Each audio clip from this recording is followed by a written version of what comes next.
नमस्कार मित्रांनो, आदिवासी विकास विभाग चौकीदार भरती 2026साठी हा व्हिडिओ खूप महत्त्वपूर्ण आहे. कारण या व्हिडिओमध्ये आपण ॲपटेक या कंपनीने मागील परीक्षेत म्हणजेच पाठीमागे त्यांनी घेतलेला एका गट ड च्या परीक्षेत कोणत्या स्वरूपाचे प्रश्न विचारलेले ते प्रश्न आपण या व्हिडिओमध्ये कव्हर करणार आहोत. याचा काय फायदा होईल तर परीक्षेमध्ये आपल्याला कोणत्या स्वरूपाचे प्रश्न विचारले जाणार आहेत, कोणत्या टॉपिकवर कोणत्या विषयावरती कशा प्रकारचे प्रश्न विचारले जात आहेत हे आपल्या लक्षात येईल. कारण ॲपटेक या कंपनीचे घेतलेले पाठीमागचे क्वेश्चन पेपर जास्त प्रमाणात अवेलेबल नाही आहेत. त्यामुळे या व्हिडिओचा निश्चितच आपल्याला फायदा होईल. आपल्याला कोणत्या प्रकारचे प्रश्न चौकीदार भरतीत विचारले जातील त्याचा देखील आपल्याला अंदाज येईल आणि त्याप्रमाणे आपल्या अभ्यासाला आपल्याला दिशा देता येईल, चांगली रिव्हिजन करता येईल. त्यामुळे हा व्हिडिओ अतिशय महत्त्वाचा आहे. सुरुवातीपासून शेवटपर्यंत कुठेही स्किप न करता काळजीपूर्वक बघा. त्याचा 100% फायदा तुम्हाला परीक्षेमध्ये झालेला दिसेल. चला तर मग सुरू करूया. प्रश्न क्रमांक 1. राजस्थानचा लोकप्रिय लोकनृत्य प्रकार घुमर सोबत अनेक वाद्ये वापरली जातात.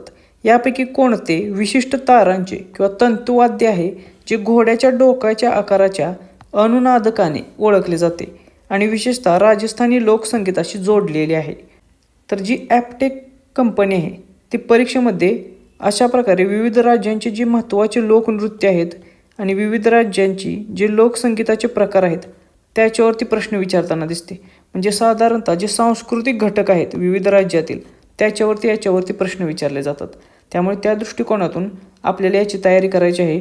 तर या प्रश्नामध्ये त्याने असे एक तंतुवाद्य विचारलेले आहे की ज्याच्यावरती घोड्याच्या डोक्याच्या आकाराचा अनुनादक आहे आणि ते विशेषतः तारांचे वाद्य आहे आणि हे वाद्य विशेषतः घुमर या लोकनृत्यासोबत वापरले जाते. तर त्या वाद्याचे नाव आहे रावण हत्ता किंवा रावण हट्ट आहे. त्यामुळे पर्याय क्रमांक 4 हे याचे योग्य उत्तर असेल. त्यामुळे आपल्याला या परीक्षेच्या दृष्टिकोनातून विविध राज्यातील जी महत्त्वाची वाद्ये आहेत त्याची देखील तयारी करून ठेवायची आहे. त्यानंतर प्रश्न क्रमांक 2. स्विमिंग पूलमध्ये स्वच्छता राखण्यासाठी क्लोरीनच्या गोळ्या हळूहळू विरघळतात. ही प्रक्रिया प्रामुख्याने खालीलपैकी कशामुळे होते? तर हा जो प्रश्न आहे तो सामान्य विज्ञान या विषयाशी संबंधित आहे.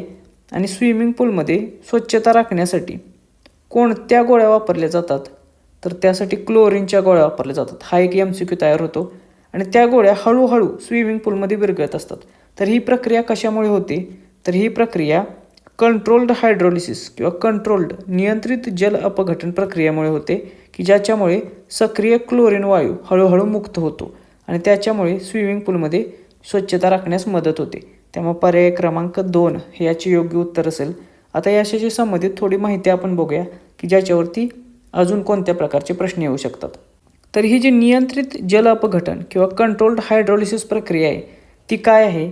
तर याच्यामध्ये ज्या क्लोरीनच्या गोळ्या आहेत त्या जेव्हा आपण पाण्यात टाकतो तेव्हा या पाण्याशी संपर्कात येतात तेव्हा रासायनिक अभिक्रिया होते आणि या रासायनिक अभिक्रियेला क्लोरीनच्या गोळ्या आणि पाण्याच्या दरम्यानच्या हायड्रोलिसिस म्हटलं जातं किंवा जल अपघटन प्रक्रिया म्हटलं जातं. त्यामुळे हे लक्षात ठेवा.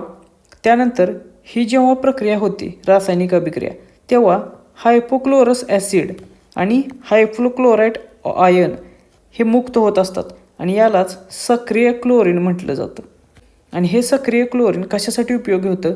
तर याच्यामुळेच पूलमध्ये जे जंतू असतात, बॅक्टेरिया, जीवाणू असतात, शेवाळ असतात किंवा घाण जी असते स्विमिंग पूलमधील ती नष्ट होऊन पाणी निर्जंतुक होते आणि त्याच्यासाठीच्या सक्रिय क्लोरीनचा उपयोग होत असतो. त्यामुळे ही प्रक्रिया कशी होते हे लक्षात घ्या. त्यानंतर ही जी प्रक्रिया आहे ती होत असताना क्लोरीनच्या गोळ्या हळूहळू का विरघळतात? तर या हळूहळू यासाठी विरघळतात की ही जी जल अपघटन प्रक्रिया आहे ती अगदी संत आणि नियंत्रित पद्धतीने व्हावी यासाठी की जेणेकरून या पूलमध्ये दीर्घकाळपर्यंत क्लोरीनची पातळी योग्य प्रमाणात टिकून राहावी आणि जर क्लोरीनची पातळी योग्य प्रमाणात टिकून राहिली तर पाणी 100% निर्जंतुक होईल आणि त्यासाठीच ही प्रक्रिया हळूहळू होत असते. त्यामुळे हे काही 2-4 MCQ याच्यावरती तयार होतात ते देखील लक्षात घ्या. त्यानंतर प्रश्न क्रमांक 3. भारताने 2025मध्ये कोणत्या मायक्रो मिसाईल प्रणालीचे यशस्वी परीक्षण केले? तर हा चालू घडामोडींच्या दृष्टिकोनातून प्रश्न आहे आणि परीक्षेमध्ये देखील आपल्याला चालू घडामोडींवरती प्रश्न अशा स्वरूपाचे विचारले जातील. साधारणतः 2025 आणि 2026 या 2 वर्षाच्या किंवा 1.5 वर्षाच्या कालावधीचे प्रश्न परीक्षेमध्ये विचारले जातील. त्यामुळे त्या दृष्टिकोनातून आपल्याला तयारी ठेवायची आहे. तर 2025मध्ये भारताने कोणत्या मायक्रो मिसाईल प्रणालीचे यशस्वी परीक्षण घेतलेले आहेत? तर ती प्रणाली आहे भार्गवास्त्र ही. त्यामुळे पर्याय क्रमांक 1 हे याचं योग्य उत्तर असेल. आता हे जी प्रणाली आहे भार्गवास्त्र ही काय आहे? तर ही भारताची पहिली स्वदेशी बनावटीची मायक्रो मिसाईल प्रणाली आहे. आणि जेव्हा स्वदेशी बनावटीची एखादी गोष्ट असते तेव्हा त्याच्यावरती प्रश्न विचारले जातात. मग ही काय आहे? तरी भारताची कमी खर्चाची मायक्रो मिसाईल अँटी ड्रोन प्रणाली आहे. अँटी ड्रोन प्रणाली. त्यामुळे ही काय आहे हे देखील लक्षात ठेवा. याच्यावरती देखील प्रश्न येऊ शकतो. ही चौकीदार भरतीची परीक्षा ऑनलाईन होणार असल्यामुळे सर्वात महत्त्वाची गोष्ट याच्यामध्ये असेल ती म्हणजे टाईम मॅनेजमेंट. त्याचबरोबर नवीन ॲपटेक पॅटर्ननुसार ही परीक्षा होणार असल्यामुळे या पॅटर्नवरती कसे प्रश्न विचारले जातील हा देखील एक मुद्दा असेल. हे दोन्ही मुद्दे सोडवण्यासाठी तुम्ही आपली ऑनलाईन टेस्ट सिरीज जॉईन करू शकता. या टेस्ट सिरीजमध्ये आपण ज्या प्रकारचे प्रश्न ॲपटेक पॅटर्ननुसार विचारले जातील त्याच प्रकारचे प्रश्न इथे डिझाईन केलेले आहेत. एकूण 50 ऑनलाईन टेस्ट याच्यामध्ये आपण घेणार असून यापैकी 5 टेस्ट या फुल लेंथ टेस्ट असतील. याच्यामध्ये तुम्हाला टाईम मॅनेजमेंट करता येईल. त्याचबरोबर ॲपटेक पॅटर्ननुसार कसे प्रश्न येऊ शकतात त्याचा देखील सराव होईल. आणि इतर राहिलेल्या 45 टेस्ट ह्या जवळपास विषयानुसार असतील. त्याचबरोबर चालू घडामोडींचे टेस्ट देखील याच्यामध्ये समावेश केलेले आहे. त्यामुळे कमीत कमी वेळेमध्ये जास्तीत जास्त रिव्हिजन करण्यासाठी, जास्तीत जास्त प्रश्नांचा सराव करण्यासाठी आणि परीक्षेमध्ये चांगली गुण मिळवण्यासाठी ही टेस्ट सिरीज तुम्ही जॉईन करू शकता. ही टेस्ट सिरीज जॉईन करण्यासाठी आपली स्पर्धा परीक्षा मित्र हे ॲप तुम्ही डाउनलोड करा. यावरती तुम्हाला हे टेस्ट सिरीज मिळून जाईल. त्यानंतरचा प्रश्न बघूया. प्रश्न क्रमांक 4. कोणते महाजनपद गौतम बुद्धांचा जीवनकाळ आणि त्यांच्या उपदेशांशी अतिशय निकटतेने जोडलेले होते? तर परीक्षेमध्ये आपल्याला गौतम बुद्ध म्हणजे बौद्ध धर्म आणि साधारणतः जैन धर्म याच्याशी संबंधित जो काळ आहे किंवा राजे महाराजे आहेत त्या काळावरती, त्या राजांवरती प्रश्न विचारले जातील. तर हे जे महाजनपद आहे म्हणजे साधारणतः प्राचीन भारतावरती प्रश्न विचारण्याचा कल आहे या ॲपटेक कंपनीचा. त्यामुळे या प्राचीन भारताचा, प्राचीन इतिहासाचा देखील आपल्याला अभ्यास करायचा आहे. तर गौतम बुद्धांचा जीवनकाळ आणि त्यांच्या उपदेशांशी संबंधित निकटतेने जोडलेले महाजनपद आहे मगध. त्यामुळे पर्याय क्रमांक 4 याचे योग्य उत्तर असेल. आता हे जे मगध महाजनपद आहे याच्या अंतर्गत येणाऱ्या बोधगया या ठिकाणीच निरंजना नदीच्या काठी गौतम बुद्धांना ज्ञानप्राप्ती झालेली. त्यामुळे ही ज्ञानप्राप्ती कोठे झाली किंवा कोणत्या महाजनपदाच्या अंतर्गत झाली ते देखील लक्षात ठेवा. त्यानंतर मगधचा राजा बिंबिसार आणि त्याचा मुलगा अजातशत्रू हे दोघेही गौतम बुद्धांचे समकालीन होते. त्यामुळे हा देखील प्रश्न विचारला जातो की गौतम बुद्धांचे समकालीन असलेले पुढीलपैकी राजे कोण आहेत? तर ही 2 नावे लक्षात ठेवा मगध साम्राज्याशी संबंधित असलेले. त्याचबरोबर बिंबिसाराने बुद्धांना आणि त्यांच्या भिक्षू संघाला वेणुवन नावाचे उद्यान दान केले होते. त्यामुळे हे देखील लक्षात ठेवा, याच्यावरती प्रश्न येतो. त्यानंतर गौतम बुद्धांच्या महापरिनिर्वाणानंतर पहिली बौद्ध सभा जी झाली ती मगधची राजधानी राजगृह किंवा राजगीर या ठिकाणी अजातशत्रू या राजाच्या संरक्षणांतर्गत पार पडलेली. त्यामुळे ही देखील इन्फॉर्मेशन लक्षात ठेवा. हे देखील प्रश्न पुढे जाऊन तुम्हाला ॲपटेक परीक्षेमध्ये विचारू शकते. त्यानंतर प्रश्न क्रमांक 5. भारतीय संविधानाच्या कोणत्या कलमामध्ये मूलभूत कर्तव्यांचा समावेश करण्यात आलेला आहे? तर राज्यघटनेच्या दृष्टिकोनातून महत्त्वाची जी कलमे आहेत त्याच्यावरती प्रश्न विचारले जातात. त्याचबरोबर परीक्षेच्या दृष्टिकोनातून मूलभूत हक्क, त्यानंतर मार्गदर्शक तत्त्वे,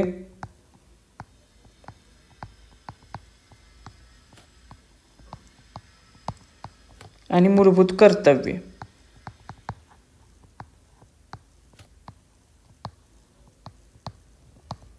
याच्यावरती फिक्स स्वरूपाचे प्रश्न पेपरमध्ये विचारले जातात या 3 घटकांवरती.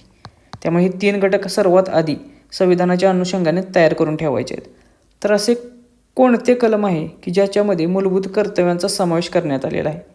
तर जी 42वी घटनादुरुस्ती झाली 1976ला त्यानुसार भारतीय संविधानाच्या कलम 51 मध्ये मूलभूत कर्तव्यांचा समावेश करण्यात आला. त्यामुळे पर्याय क्रमांक 3 हे याचे योग्य उत्तर असेल. आता परीक्षेत आपल्याला मूलभूत कर्तव्ये ही भारतीय संविधानाच्या कोणत्या भागात आहेत असा देखील प्रश्न विचारला जातो. तर भाग 4 मध्ये मूलभूत कर्तव्यांचा समावेश होतो, हे लक्षात ठेवा. त्यानंतर मार्गदर्शक तत्त्वे कोणत्या भागात आहेत, तर भाग 4 मध्ये मार्गदर्शक तत्त्वे आहेत. तर मूलभूत हक्क कोणत्या भागात आहेत, तर भारतीय संविधानाच्या भाग 3 मध्ये मूलभूत हक्क आहेत. त्यामुळे या तिन्हींचा कोणत्या भागात समावेश होतो ते देखील लक्षात ठेवा. त्याचबरोबर राज्यघटनेची तयारी करत असताना भारताची जी संसद आहे त्याच्यावरती देखील प्रश्न विचारले जातात, ती देखील तयार करा. त्याचबरोबर भारताचे राष्ट्रपती आणि राज्यांचे राज्यपाल हे देखील घटक महत्त्वाचे आहेत, याच्यावरती देखील प्रश्न विचारले जातात. हे काही ठराविक घटक आहेत, याच्यावरतीच राज्यघटनेच्या दृष्टिकोनातून प्रश्न येतात. त्यामुळे हे महत्त्वाचे घटक आधी सर्वात व्यवस्थित तयारी करून ठेवा. प्रश्न क्रमांक 6, खालीलपैकी कोणत्या कराचा समावेश थेट किंवा प्रत्यक्ष करात डायरेक्ट टॅक्समध्ये होतो?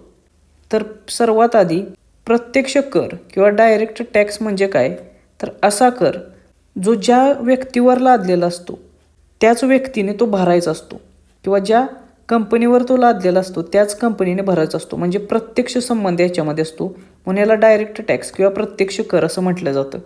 तर दिलेल्या पर्यायांपैकी हा जो महामंडळ कर आहे किंवा कंपनी टॅक्स आहे तो प्रत्यक्ष कर आहे. त्यामुळे पर्याय क्रमांक 3 हे याचे योग्य उत्तर असेल.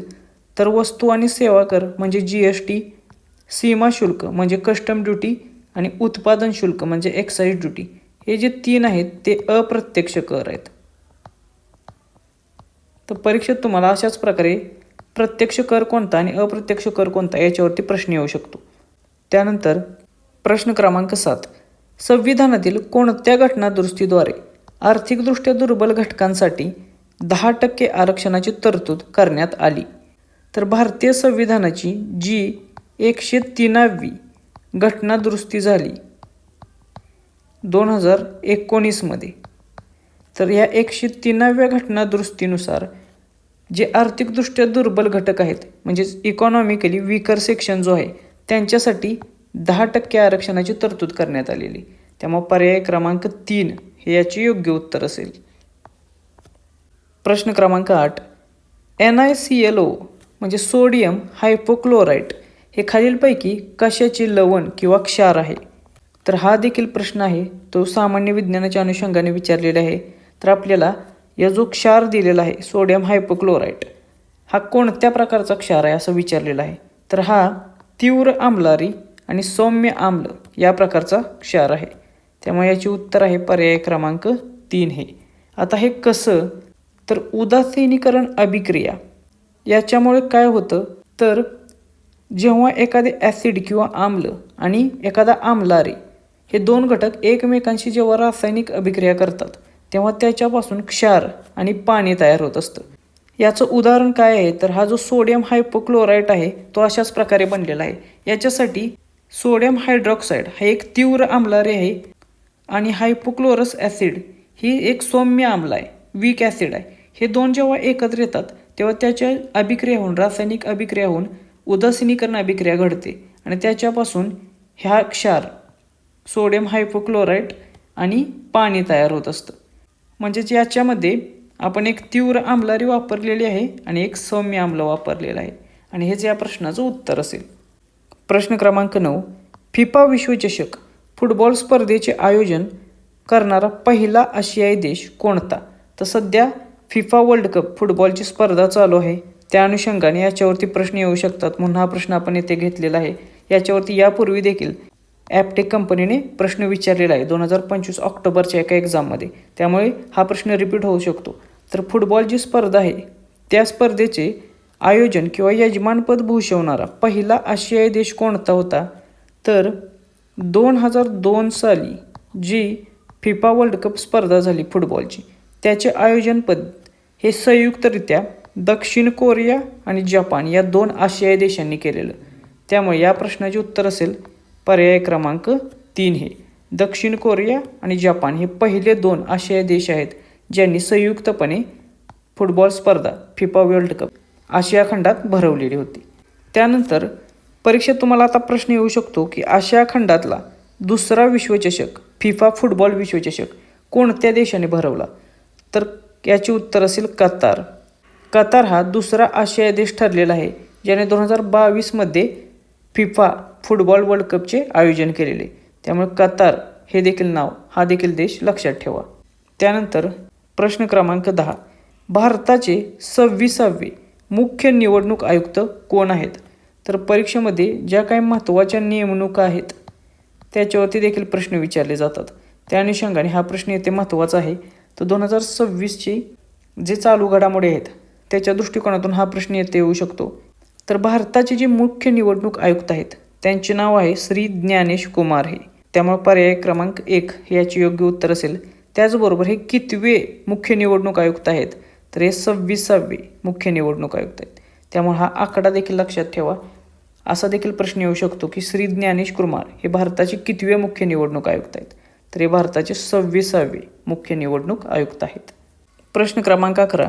दिवसाच्या वेळी वनस्पती प्रामुख्याने कार्बन डायऑक्साईडच्या ऐवजी ऑक्सिजन वायू बाहेर सोडतात. कारण आता वनस्पतीमध्ये 2 महत्त्वाच्या गोष्टी घडत असतात. एक आहे प्रकाश संश्लेषण, ज्याच्या माध्यमातून ती स्वतःचे अन्न स्वतः तयार करते, आणि दुसरी प्रक्रिया आहे श्वसन प्रक्रिया. ही 24 तास चालणारी प्रक्रिया आहे आणि या श्वसन प्रक्रियेत वनस्पती ऑक्सिजन वायू आत घेते म्हणजे श्वसन करते, तर कार्बन डायऑक्साईड वायू हा बाहेर सोडत असते. आणि जी प्रकाश संश्लेषण प्रक्रिया आहे ती प्रामुख्याने दिवसा घडत असते आणि या प्रक्रियेमध्ये वनस्पती ही कार्बन डायऑक्साईड वायू आत घेत असते आणि ऑक्सिजन वायू हा बाहेर सोडत असते. आणि तेच आपल्याला प्रश्नामध्ये विचारलेलं आहे की दिवसाच्या वेळी वनस्पती ह्या प्रामुख्याने कार्बन डायऑक्साईडच्या ऐवजी ऑक्सिजन वायू बाहेर सोडतात. कारण प्रकाश संश्लेषण या प्रक्रियेत श्वसनाद्वारे निर्माण होणारा जो कार्बन डायऑक्साईड वायू आहे तो वापरला जातो आणि म्हणजेच आत घेतला जातो आणि जो उरलेला ऑक्सिजन वायू आहे तो बाहेर सोडला जातो. त्यामुळे पर्याय क्रमांक 3 याचे योग्य उत्तर असेल. आता ही जी प्रक्रिया आहे ती व्यवस्थित अजून आपण समजून घेऊया. वनस्पतीमध्ये 2 प्रक्रिया एकाच वेळी सुरू असतात. एक आहे श्वसन प्रक्रिया जी सतत 24 तास चालू असते, ज्यामध्ये ऑक्सिजन वायू घेतला जातो तर कार्बन डायऑक्साईड वायू बाहेर सोडला जातो. आता दिवसा काय होतं, सूर्यप्रकाशाच्या सानिध्यात जेव्हा प्रकाश संश्लेषण चालू असतं म्हणजे वनस्पती स्वतःचे अन्न स्वतः तयार करत असते, तर दिवसा सूर्यप्रकाश भरपूर असतो. त्यामुळे वनस्पतीमध्ये प्रकाश संश्लेषण प्रक्रिया घडत असते आणि या प्रक्रियेसाठी वनस्पतींना बाहेरून कार्बन डायऑक्साईडची गरज पडत असते. आणि हा कार्बन डायऑक्साईडची गरज भागवण्यासाठी वनस्पती स्वतःच्या श्वसनातून जो ते कार्बन डायऑक्साईड वायू बाहेर सोडतात तोच वापरत असतात आणि तो वापरून स्वतःचे अन्न स्वतः तयार करत असतात. त्यामुळे प्रकाश संश्लेषणातून तयार होणारा अतिरिक्त ऑक्सिजन वनस्पती हवेत सोडतात. म्हणून दिवसा प्रामुख्याने ऑक्सिजन बाहेर सोडताना दिसतात वनस्पती. त्यामुळे हे कन्सेप्ट लक्षात घ्या, याच्यावरती प्रश्न नेहमी विचारले जातात. प्रश्न क्रमांक 12. अभिजात मराठी भाषा दिवस दरवर्षी कोणत्या तारखेला साजरा केला जातो? तर हा खूप महत्त्वाचा प्रश्न आहे. हा प्रश्न 100% पेपरमध्ये येईल. तर अभिजात मराठी भाषा दिवस हा दरवर्षी साजरा केला जात आहे सध्या, आणि तो साजरा केला जातो 3 ऑक्टोबर या दिवशी. त्यामुळे पर्याय क्रमांक 3 हे याचे योग्य उत्तर असेल. तर 3 ऑक्टोबर ते 9 ऑक्टोबर हा जो सप्ताह आहे म्हणजे हे जे 7 दिवस आहेत ते अभिजात मराठी भाषा सप्ताह म्हणून साजरा केला जातो. तर हा सप्ताह देखील लक्षात ठेवा, याच्यावरती देखील प्रश्न येऊ शकतात.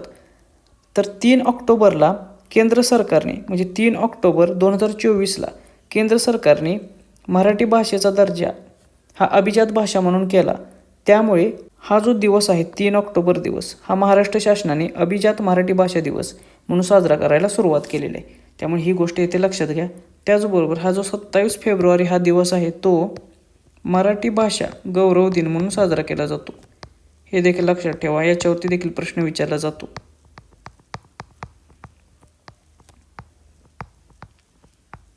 त्यानंतर प्रश्न क्रमांक 13. खालीलपैकी कोणता पर्याय उजव्या हाताच्या अंगठ्याचा नियम सर्वात चांगल्या प्रकारे स्पष्ट करतो? तर उजव्या हाताचा जो अंगठ्याचा नियम आहे तो सांगितलेला कोणी आहे? तर तो सांगितलेला आहे मॅक्सवेलने. यालाच मॅक्सवेलचा नियम देखील म्हटलं जातं. हा नियम काय आहे? तर समजा आपण आपल्या उजव्या हातामध्ये विद्युत वाहक तार जर पकडली तर आपला अंगठा हा विद्युत प्रवाहाच्या दिशेने सरळ वर असेल, तर तारेभोवती वळलेली जी बोटे आहेत ती चुंबकीय क्षेत्राच्या वर्तुळाकार दिशेला दर्शवतात. त्यामुळे हा नियम आहे मॅक्सवेलचा नियम किंवा उजव्या हाताच्या अंगठ्याचा नियम. म्हणजेच हा नियम काय सांगतो, तर जी तारेभोवती बोटे वळलेली आहेत ती चुंबकीय क्षेत्राची दिशा दाखवतात, तर अंगठा हा विद्युत प्रवाहाची दिशा दाखवतो. त्यामुळे पर्याय क्रमांक 3 हे याचे योग्य उत्तर असेल. त्यानंतर प्रश्न क्रमांक 14. एका प्रमाणित फुटबॉल सामन्यात सामना सुरू करण्यासाठी किंवा चालू ठेवण्यासाठी मैदानावर एका संघात कमीत कमी किती खेळाडू असणं आवश्यक आहे? तर सध्या चर्चेत असलेली गोष्ट कोणती आहे, तर फिफाचा फुटबॉल विश्वचषक. आणि त्याच्या अनुषंगाने इथे आपण प्रश्न घेतलेला आहे, कारण अशाच प्रकारचा प्रश्न ॲपटेकने विचारलेला आहे. त्यामुळे हा प्रश्न तुम्हाला देखील परीक्षेमध्ये येऊ शकतो. तर हा जो फुटबॉल आहे त्याच्यामध्ये जो अधिकृत नियम आहे इंटरनॅशनल फुटबॉल असोसिएशन बोर्डाचा, त्याच्यानुसार एका प्रमाणित फुटबॉल सामन्यात दोन्ही संघांमध्ये प्रत्येकी जास्तीत जास्त 11 खेळाडू असू शकतात. म्हणजे कोणताही सामना सुरू करण्यासाठी 11 खेळाडूंची गरज असते नॉर्मल परिस्थितीमध्ये, ज्याच्यामध्ये एक गोलकीपर देखील समाविष्ट असेल. पण आपल्याला प्रश्न काय विचारलेला आहे की सामना सुरू करण्यासाठी किंवा चालू ठेवण्यासाठी एका संघात कमीत कमी किती खेळाडू असणं आवश्यक आहे? तर कमीत कमी 7 खेळाडू असणं आवश्यक आहे. म्हणजे कोणत्याही संघात जर 7 पेक्षा खेळाडू कमी असतील तर तो सामना पुढे चालू होऊ शकत नाही किंवा तो चालू ठेवता येणार नाही. त्यामुळे पर्याय क्रमांक 3 हे याचे योग्य उत्तर असेल.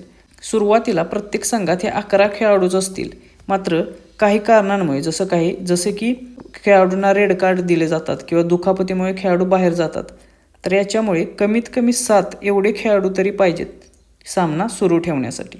त्यामुळे हे लक्षात ठेवा. जर संख्या 7 पेक्षा कमी झाली तर सामना रद्द केला जातो किंवा विरोधी पक्षाला विजयी घोषित केलं जातं. त्यानंतर प्रश्न क्रमांक 15. वनस्पतीमध्ये प्रोटीन संश्लेषणासाठी खालीलपैकी कोणता घटक आवश्यक आहे? वनस्पतीच्या दृष्टिकोनातून हे जे प्रोटीन संश्लेषण आहे ती खूप महत्त्वाची गोष्ट आहे, कारण याच्यावरती बऱ्याचशा गोष्टी अवलंबून असतात वनस्पतीच्या. आणि या प्रोटीन संश्लेषणासाठी, प्रोटीन सिंथेसिससाठी आवश्यक असलेला घटक आहे नायट्रोजन. त्यामुळे पर्याय क्रमांक 4 हे याचे योग्य उत्तर असेल. आता हा जो नायट्रोजन आहे तो का महत्त्वाचा आहे? कारण प्रोटीन हे जे आहेत ते ॲम्युनो ॲसिडपासून बनलेले असतात आणि प्रत्येक ॲम्युनो ॲसिडच्या रासायनिक संरेखनामध्ये नायट्रोजन हा अत्यंत महत्त्वपूर्ण आणि अनिवार्य घटक आहे. आणि त्यामुळेच प्रोटीन संश्लेषणामध्ये सर्वात महत्त्वाचा घटक कोणता असेल तर तो आहे नायट्रोजन. आता वनस्पती हे कशाच्या स्वरूपात नायट्रोजन शोषून घेतात? तर जमिनीतून नायट्रेटच्या स्वरूपात शोषून घेतात. हे लक्षात ठेवा, याच्यावरती प्रश्न येतो. त्याचबरोबर वनस्पतींना नायट्रोजनचा उपयोग काय आहे? तर वनस्पतीमध्ये पेशी विभाजनासाठी आणि क्लोरोफिल किंवा हरितद्रव्य तयार करण्यासाठी नायट्रोजनचा उपयोग होतो. त्यामुळे हे 2 पॉईंट लक्षात ठेवा, याच्यावरती प्रश्न येतो. त्यानंतर वनस्पतीमध्ये नायट्रोजनच्या कमतरतेमुळे काय होतं असा देखील प्रश्न येतो. तर वनस्पतींची वाढ खुंटते आणि पाणी पिवळे पडतात. हे देखील 2 मुद्दे लक्षात ठेवा, याच्यावरती देखील प्रश्न विचारले जातात. प्रश्न क्रमांक 16. मध्ययुगीन काळामध्ये भारतातील कोणत्या राजवंशाच्या शासकाने टोकन चलन किंवा सांकेतिक मुद्रा सुरू केले होते? तर हा देखील प्रश्न भारताच्या इतिहासावर आहे, मध्ययुगीन इतिहासावर. त्यामुळे आपल्याला प्राचीन, मध्ययुगीन आणि आधुनिक इतिहास तिन्ही बघायचे आहेत, याच्यावरती प्रश्न विचारले जातात. तर भारतामध्ये तुघलक राजघराण्याने सर्वात आधी टोकन चलन पद्धती सुरू केलेली. त्यामुळे पर्याय क्रमांक 1 याचे योग्य उत्तर असेल. मग या राजवंशातील कोणत्या राजाने ही पद्धत सुरू केलेली असा देखील प्रश्न येऊ शकतो. तर मोहम्मद बिन तुघलक या राजाने ही पद्धत सुरू केलेली. तर या राजाने तांबे आणि पितळेची सांकेतिक नाणी टोकन कॉईन सुरू केलेली. याच्या मागचं कारण काय होतं? तर त्या काळी चांदीची भासणारी जी टंचाई आहे ती दूर करणे हा याच्या मागचा मुख्य हेतू होता. त्यामुळे हा हेतू लक्षात ठेवा. या हेतूने त्याने कोणत्या प्रकारची सांकेतिक नाणी पाडली? तर तांबे आणि पितळेची. ही देखील लक्षात ठेवा. प्रश्न क्रमांक 17. भारतीय स्वातंत्र्य लढ्यातील एक गुमनाम नायिका कनकलता बरुआ कोण होत्या? तर कनकलता बरुआ या आसाममधील एक किशोरवयीन शहीद स्वातंत्र्य सैनिक आहेत. त्यामुळे पर्याय क्रमांक 3 याचे योग्य उत्तर असेल. आता यांच्याबाबत थोडी अधिक माहिती बघूया, त्याच्यावरती देखील प्रश्न येऊ शकतो. तर या कनकलता बरुआ या कोणत्या राज्यातील आहेत, तर त्या आसाम राज्यातील होत्या आणि यांनी 1942चं जे भारत छोडो आंदोलन होतं त्याच्यामध्ये भाग घेतलेला. या भारत छोडो आंदोलनादरम्यान त्यांनी गोहपूर पोलीस स्टेशन येथे तिरंगा फडकवण्यासाठी जो मृत्यूवाहिनी नावाचा गट होता त्याचे नेतृत्व केलेले आणि हे करत असतानाच पोलिसांनी जो गोळीबार केला होता त्या गोळीबारामध्ये तिरंगा हातात असलेल्या अवस्थेतच त्यांना वीरमरण आलेले. त्यामुळे त्या कशाशी संबंधित आहेत, तर त्या भारत छोडो आंदोलनाशी संबंधित आहेत. कोणत्या राज्यातील आहेत, तर त्या आसाम राज्यातील आहेत, हे लक्षात ठेवा. त्यानंतर प्रश्न क्रमांक 18. प्रसिद्ध मेक्सिकन चित्रकार फ्रिडो काहलो यांचे खालीलपैकी कोणते चित्र हे 20व्या शतकातील कोणत्याही मेक्सिकन कलाकाराची पहिली कलाकृती ठरली जी जगप्रसिद्ध लुव्र संग्रहालयाने खरेदी केली होती? तर हा एक वेगळ्याच धाटणीचा प्रश्न ॲपटेकने विचारलेला होता आणि याचं उत्तर आहे the frame. The frame he Mexican कलाकार फ्रिडो काहलो याची कलाकृती किंवा चित्र होते आणि हे पहिलीच कलाकृती आहे मेक्सिकन कलाकाराची कोणतेही की जी जगप्रसिद्ध लुव्र या संग्रहालयाने किंवा म्युझियमने खरेदी केलेली होती. त्यानंतर प्रश्न क्रमांक 19. भारतामध्ये हरित क्रांतीची सुरुवात कोणत्या दशकात झाली? तर हा ग्रीन रिव्हॉल्युशन याच्याशी संबंधित प्रश्न आहे. तर ग्रीन रिव्हॉल्युशन किंवा हरित क्रांती जी भारतात झाली ती झाली 1960च्या दशकात. त्याचा कालावधी हा साधारणतः 1960 ते 1970च्या दरम्यान आहे. आणि एक्झॅक्ट इयर जर ग्रीन रिव्हॉल्युशनचं हरित क्रांतीचं सांगायचं झालं तर ते होतं 1966. 1966ला भारतामध्ये ग्रीन रिव्हॉल्युशन सुरू झालं. त्यामुळे पर्याय क्रमांक 3 हे दशक लक्षात ठेवा 1960चं. आता या हरित क्रांतीची जी पार्श्वभूमी आहे ती काय आहे, तर हरित क्रांतीची सुरुवात भारताची 1960च्या दशकात झाली, विशेषतः 1966-67मध्ये, म्हणजेच 60च्या दशकाच्या उत्तरार्धात. आणि या काळात भारताला तीव्र अन्नधान्याच्या टंचाईला सामोरे जावं लागलेलं आणि त्यामुळेच ही हरित क्रांतीची सुरुवात करण्यात आलेली. याच्यासाठी उच्च उत्पादन देणाऱ्या म्हणजे हाय यल्डिंग व्हरायटीच्या मेक्सिकन प्रजातींची जी तांदळे आहेत, गहू आणि तांदूळ यांच्या संकरित बियाण्यांचा वापर करण्यात आलेला. त्यामुळे ही मेक्सिकन प्रजातीची गहू आणि तांदळाची बियाणे लक्षात घ्या.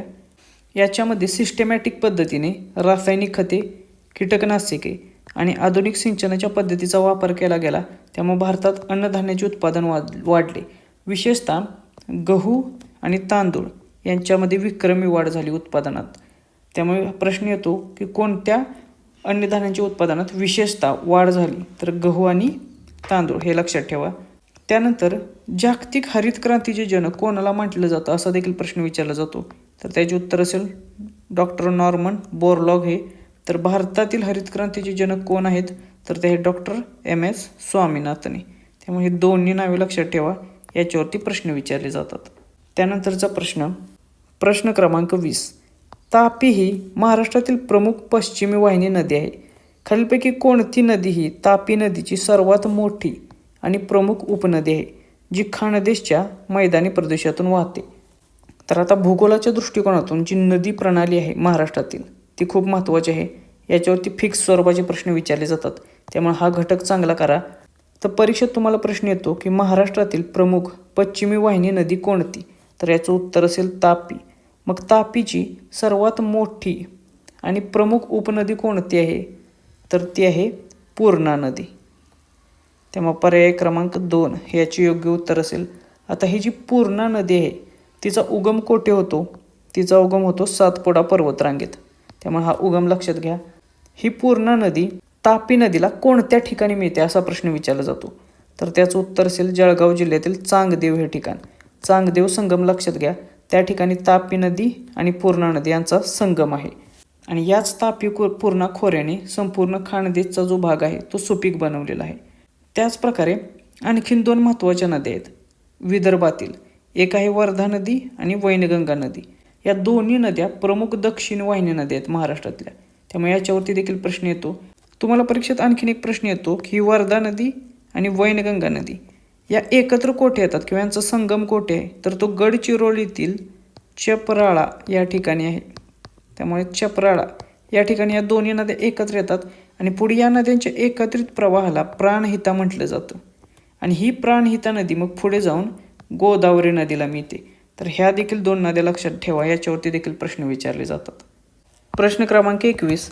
महाराष्ट्रातील सर्वात मोठे मातीचे धरण म्हणून ओळखले जाणारे गंगापूर धरण खालीलपैकी कोणत्या नदीवरती बांधण्यात आलेले आहे? हा देखील भूगोलाच्या दृष्टिकोनातून प्रश्न आहे आणि अशा स्वरूपाचा प्रश्न देखील तुम्हाला परीक्षेत विचारला जाईल.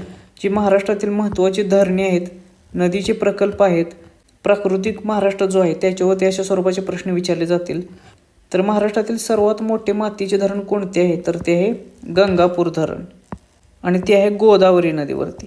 त्यामुळे पर्याय क्रमांक 1 याचे योग्य उत्तर असेल. मग हे धरण कोणत्या जिल्ह्यात आहे असा देखील पुढचा प्रश्न तुमचा असू शकेल. तर त्याचे उत्तर असेल नाशिक जिल्ह्यामध्ये. विशेषतः नाशिक शहराला जो पाणी पुरवठा होतो त्याचा मुख्य स्रोत आहे गंगापूर धरण हेच. त्यामुळे याच्यावरती देखील अशा स्वरूपाचा प्रश्न येऊ शकतो. त्यानंतर प्रश्न क्रमांक 22. महाराष्ट्रातील कोणता धार्मिक लोकनृत्य किंवा संगीत प्रकार हा प्रामुख्याने भगवान विठ्ठलाच्या प्रेमापोटी आणि भक्तीचा एक भाग म्हणून वारकरी संप्रदायाद्वारे पंढरपूरच्या वारीदरम्यान धार्मिक अनुष्ठान म्हणून केला जातो? तर अशा प्रकारचा प्रश्न तुम्हाला ॲपटेक या कंपनीतर्फे अपेक्षित असेल, कारण महाराष्ट्राची जी सांस्कृतिक घडामोड आहे त्याच्यावरती अशा स्वरूपाचे प्रश्न ते विचारतील. कारण त्यांचे बरेचसे प्रश्न हे लोकनृत्य आणि लोकसंगीत याच्यावरती असतात. त्यामुळे महाराष्ट्रावरती देखील या दोन्ही घटकांवरती प्रश्न विचारले जातील. तर महाराष्ट्रामध्ये भगवान विठ्ठलाच्या प्रेमापोटी आणि भक्तीचा एक भाग म्हणून वारकरी संप्रदायाद्वारे पंढरपूरच्या वारीदरम्यान धार्मिक अनुष्ठान म्हणून फुगडी आणि दिंडी नृत्य केले जाते. त्यामुळे पर्याय क्रमांक 3 याचे योग्य उत्तर असेल. प्रश्न क्रमांक 23. खालीलपैकी कोणते खनिज हे महाराष्ट्रात प्रमुख खनिज म्हणून आढळत नाही किंवा त्याचे व्यापारी तत्वावरती उत्पादन घेतले जात नाही? तर हा भूगोलाच्या दृष्टिकोनातून खनिज या टॉपिकवरती विचारलेला प्रश्न आहे. तर दिलेल्या पर्यायांपैकी कोणते हे महाराष्ट्रातील प्रमुख खनिज नाही किंवा याचे उत्पादन महाराष्ट्रामध्ये व्यापारी तत्वावरती घेतले जात नाही? तर सोने हे खनिज महाराष्ट्रामध्ये तेवढे जास्त प्रमाणात आढळत नाही, तसेच त्याचे व्यापारी तत्वावरती उत्पादन देखील घेतले जात नाही. त्यामुळे पर्याय क्रमांक 3 हे याचे योग्य उत्तर असेल. तर त्या तुलनेत मॅंगनीज, बॉक्साईट आणि चुनखडी ही खनिजे महाराष्ट्रात चांगल्या प्रमाणात आढळून येतात आणि त्यांचे व्यापारी तत्वावरती उत्पादन देखील घेतले जाते. तर हे जे सोने खनिज आहे ते विशेषतः कर्नाटक, आंध्र प्रदेश या राज्यांमध्ये आढळते आणि तेच त्याचे व्यापारी तत्वावरती उत्पादन देखील घेतले जाते. त्यामुळे ही दोन्ही राज्ये सोन्यासाठी विशेष प्रसिद्ध आहेत. त्यानंतर प्रश्न क्रमांक 24. भारतात पैशाच्या पुरवठ्याचे मापन करण्यासाठी M1, M2, M3 आणि M4 ही परिमाणे वापरली जातात. खालीलपैकी कोणत्या परिमाणाला संकुचित पैसा किंवा नॅरो मनी असे म्हटले जाते? तर हा प्रश्न भारतीय अर्थव्यवस्था या विषयाच्या संदर्भात त्यांनी विचारलेला आहे. तर हा प्रश्न देखील खूप महत्त्वाचा आहे. अशा स्वरूपाचा प्रश्न तुम्हाला देखील येऊ शकतो.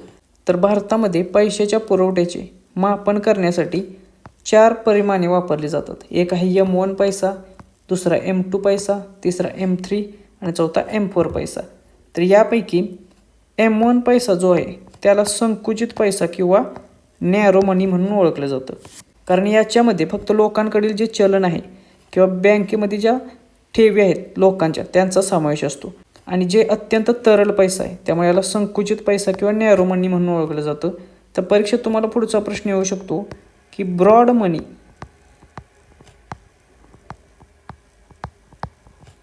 किंवा व्यापक पैसा कोणत्या पैशाला म्हटलं जातं? तर त्याचं उत्तर असेल M3 हा. याच्यावरती देखील प्रश्न येऊ शकतात. त्यामुळे हे दोन्ही मुद्दे लक्षात ठेवा. त्यानंतर प्रश्न क्रमांक 25. राष्ट्रीय आरोग्य मेळा 2026 कोणत्या राज्यात आयोजित करण्यात आला होता? तर हा जो मेळा आहे तो महाराष्ट्र या राज्यात आयोजित केलेला. त्यामुळे पर्याय क्रमांक 1 याचे योग्य उत्तर असेल. महाराष्ट्राशी संबंधित ज्या काही महत्त्वाच्या चालू घडामोडी आहेत त्या सर्व बघून घ्या. त्याच्यावरती एकतरी प्रश्न तुम्हाला अशा स्वरूपाचा पेपरमध्ये निश्चितच विचारला जाईल. कारण ॲपटेक ही कंपनी त्या राज्यावरती, ज्या राज्यात परीक्षा आहे त्या राज्यावरती जास्त प्रश्न विचारण्यावरती फोकस करते. त्यामुळे आपल्याला देखील महाराष्ट्रावरती अशा स्वरूपाच्या प्रश्नांची तयारी करून ठेवायची आहे. तर हा जो राष्ट्रीय आरोग्य मेळा होता तो कोठे झाला तर तो महाराष्ट्रातील बुलढाणा जिल्ह्यातील शेगाव या ठिकाणी झाला.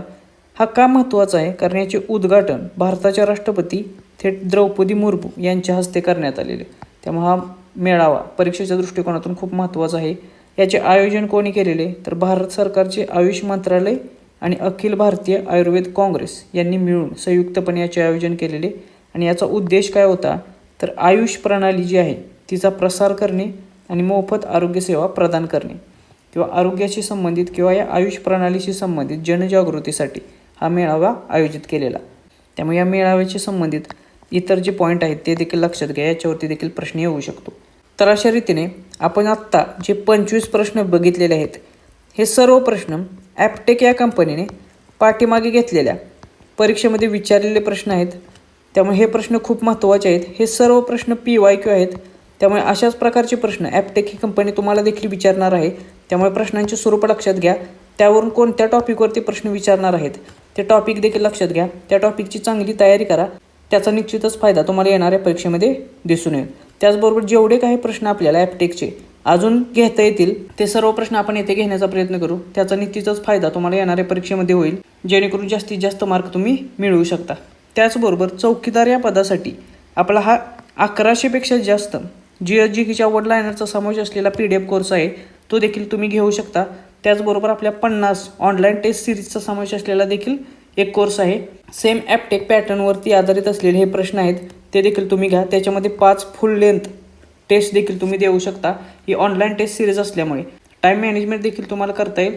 त्याचबरोबर ॲपटेकच्या पॅटर्ननुसार तुम्हाला जास्तीत जास्त प्रश्नांचा सराव देखील करता येईल आणि त्यामुळे जास्तीत जास्त मार्क तुम्हाला परीक्षेमध्ये मिळून जातील.